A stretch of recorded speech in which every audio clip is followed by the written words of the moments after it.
The Dean Hood Show is a presentation of ABC 36 Sports. The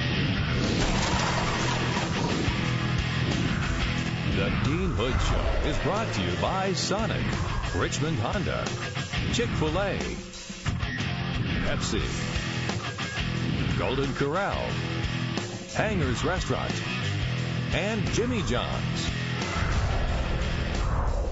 Greg Stottlemyre along with Dean Hood as the Colonels play their last two regular season games at home. Coming off a big win, we'll get into that, but the hangover of a euphoric win, can we get over it?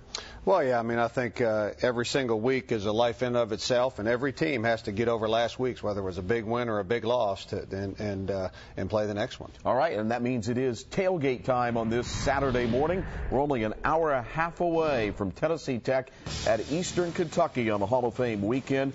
The Golden Eagles bring a 5-3 record in. The Colonels are 6-3. Eastern leads this series, having won the last 4, 9 of the last 10. Watson Brown, a longtime coach, will bring his team onto the field like they did last year down in Cookeville, and you guys won the ball game in a game that was 5-point spread midway into the fourth quarter. Benford, a very good receiver. Yeah, he's a guy we definitely have to try to contain today. He's really good. TJ Pryor, 4 touchdown passes, and the Colonels win it 42-29 as you go deep. Pryor also had a touchdown run, and Benjamin a touchdown run. Colonels won last year. Will they this year?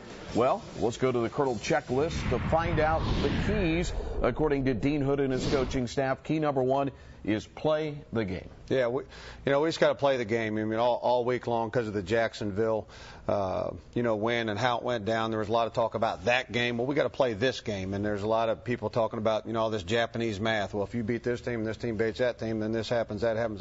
We ain't worried about all that. We're just going to play the football game, and it's EKU versus Tennessee Tech. On the Colonel checklist, key number 2 this week for a Colonel victory is stop the number 1s. Yeah, and that's talking about Demetrius Gay, the running back. He's the number 1 scorer in the conference, and also Timmy Benford. He's the number 1 receiver in the conference. So we've got to stop those two guys. They're very, very explosive, and we've got to do a good job against them today. And the third and final key in this game against Tennessee Tech on the checklist is the formula. Yeah, and that's the same. We've talked about it several times on the show, and that's we've got to run the football, which we've been doing the last 4 or 5 weeks. We've got to stop the run, which we haven't been doing the last 2 weeks. We've got to be sound in the kicking game. They're very good in the kicking game. I think they're number 1 in the conference in net punting. Very good on their kickoff coverage. And then we've got to manage the ball offensively, not turn it over, and we got to take the ball away on defense. When we come back, we'll go back to that amazing win over Jacksonville State.